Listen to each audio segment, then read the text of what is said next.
Alors là, on passe la galère.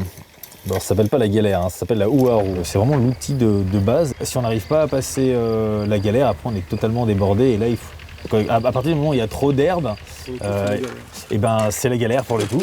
Et donc on peut plus la lame bloque. Bon, on peut y aller en brûlant, on risque de casser la lame, on risque de casser l'outil. Et alors là il faut faire tout le rang au couteau et ça prend des heures. Donc c'est un énorme gain de temps. Moi ce nom de galère. Ce nom de galère, je pense que c'est dû au mouvement qui est un espèce de mouvement de va-et-vient que l'on fait pour manier l'outil.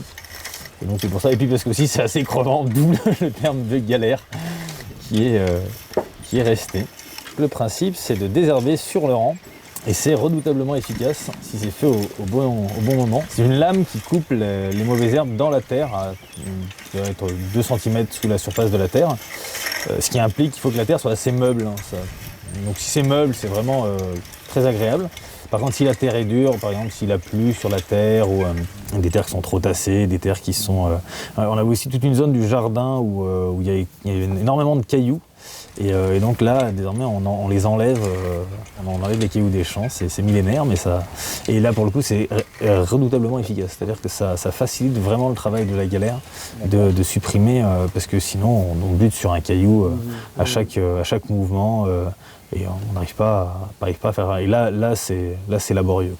Après, c'est un peu physique. Bon, c'est vrai que c'est un peu le problème, c'est que ça reste...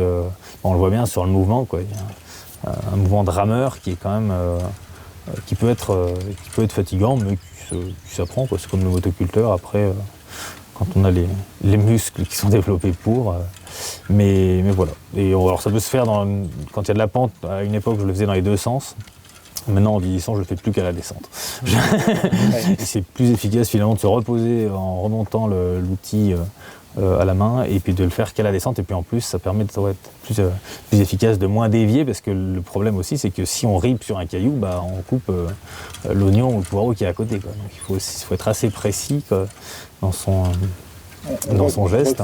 C'est un outil qui a l'avantage, c'est que ça désherbe en avançant et en reculant. Quand on tire aussi, la lame coupe de la même façon. Et donc alors, des fois ça prend trop de terre, des fois pas assez. Il y a effectivement toujours pareil des petits réglages qui sont à faire jusqu'à trouver le réglage qui correspond finalement à sa pratique. Il n'y a pas de... si on est grand, si on est petit, si on aime bien plutôt arracher l'herbe en reculant qu'en avançant, quoi. Chacun a sa technique.